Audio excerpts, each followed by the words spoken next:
मी आदरणीय मुख्यमंत्र्यांचा आणि पूर्ण दोन्ही उपमुख्यमंत्री आणि पूर्ण कॅबिनेटचा मनापासून आभार मानतो आणि ह्या दोन्ही जिल्ह्याच्या विकासाच्या दृष्टिकोनातून पर्यटन, मत्स्य व्यवसाय, कृषी, महिला बचत गट अशा विविध क्षेत्रामध्ये या सिंधू रत्न योजनेच्या माध्यमातून या दोन्ही जिल्ह्याचा विकास करण्याची संधी आदरणीय मुख्यमंत्री आणि दोन्ही उपमुख्यमंत्री यांच्या नेतृत्वात आम्हाला मिळालेली आहे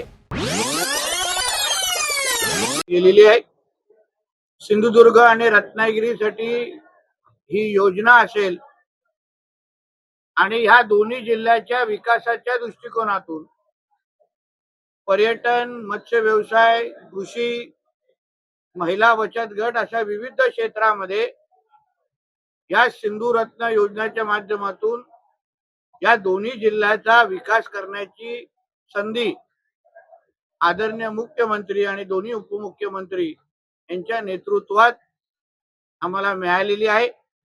सिंधुदुर्ग जिल्ह्याचा पालकमंत्री म्हणून मी आदरणीय मुख्यमंत्र्यांचा आणि पूर्ण दोन्ही उपमुख्यमंत्री आणि पूर्ण कॅबिनेटचा मनापासून आभार मानतो. 400 कोटी जवळपास या योजनेसाठी दोन्ही जिल्ह्यासाठी तरतूद केलेली आहे. या योजनेच्या अध्यक्ष हे पालकमंत्र्यांना केलेलं आहे पदसिद्ध म्हणून आणि एक मुख्यमंत्री नॉमिनेटेड एक सदस्य उपाध्यक्ष असणार, कलेक्टर आणि अन्य प्रशासनाचे अधिकारी असणार आणि म्हणून सिंधुदुर्ग आणि रत्नागिरीसाठी हे विकास करण्याच्या दृष्टिकोनातून अतिशय सुवर्ण संधी, महत्वाची सुवर्ण संधी आम्हा लोकांना प्राप्त झालेली आहे. ही योजना पुढचे 3 वर्ष आम्हाला जिल्ह्याच्या विकासाच्या दृष्टिकोनातून आणि जिल्ह्याच्या नागरिकांचं दरडोई उत्पन्न वाढवण्यासाठी आम्हाला त्याचा उपयोग निश्चित पद्धतीने होईल हा विश्वास या निमित्ताने व्यक्त करतो. बघा, सिंधुदुर्ग किंवा कोकण हा विकासाच्या दृष्टिकोनातून अतिशय महत्वाचा भाग आहे.